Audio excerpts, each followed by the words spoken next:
अमीर का बेटा, गरीब का बेटा एक ही स्कूल में पढ़ना चाहिए। 18 अगस्त 2015 भारत के मीडिया में सिर्फ एक दिन छपा बस। आज जो यहाँ पे कार्यक्रम हो रहा है अधिवेशन, उसके बारे में कुछ जानकारी दी। धर्म प्रकाश भारतीय बौद्ध संस्थापक राष्ट्रीय बौद्ध महासभा पूर्व MLC उत्तर प्रदेश BSP।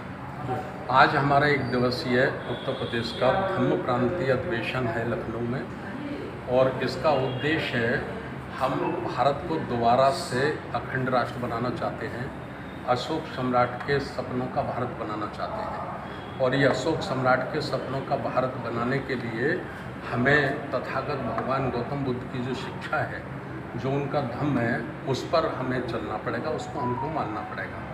और हमारी इसमें चर्चा के 5 विषय रखे गए हैं आज के अधिवेशन में। तो पहला विषय है महाबोधि महाविहार को मुक्त कराना है बौद्ध गया वाले बौद्ध गया का युग है, उसके लिए हम लोग संघर्ष कर रहे हैं पूरे देश में।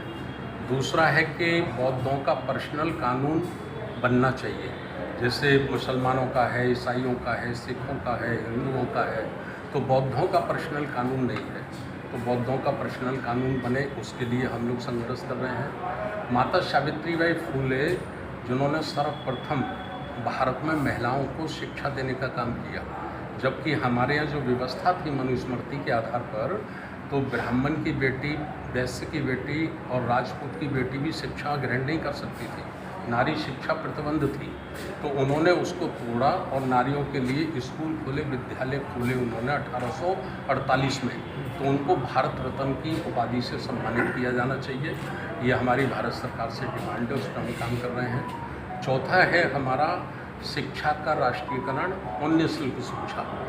भारत के प्रत्येक बच्चे को सरकारों को निःशुल्क शिक्षा देना चाहिए। एक ही सिलेबस हो, एक ही टीचर हो और एक ही स्कूल हो, ऐसी व्यवस्था हो। क्योंकि अभी जो व्यवस्था है तो कॉन्वेंट और हॉस्टल की व्यवस्था है, तो वो कॉन्वेंट स्कूल में और हॉस्टल में गरीब व्यक्ति अपने बच्चे नहीं पढ़ा सकता, बल्कि जो 2-2.5 लाख रुपए साल का कमाने वाला व्यक्ति है वो भी अपने बच्चे नहीं पढ़ा सकता। तो ये सरकारों को निःशुल्क शिक्षा और समान शिक्षा का प्रावधान करना चाहिए।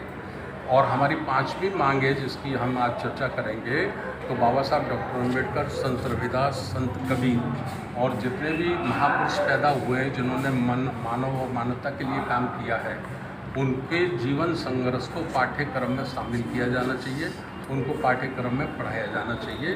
तो इन खास विषयों को लेकर आज उत्तर प्रदेश के 75 जिले से भी यहाँ हमारे धम्म प्रतिनिधि आए हुए हैं। बाबा साहब डॉक्टर अम्बेडकर, माननीय काशीराम साहब में भरोसा करने वाले लोग आए हुए हैं, उन्हीं का यह अधिवेशन है। आसन मुख्य अतिथि के रूप में कौन आ रहे हैं? मुख्य अतिथि के रूप में तो हम ही ऐसा मान लो।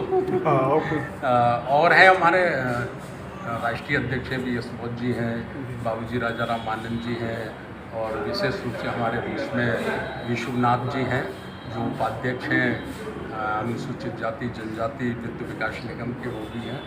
और हमारे यहाँ दरअसल सब कार्यकर्ता हैं, हम लोग कार्यकर्ता बनकर ही काम करते हैं। ठीक है सर।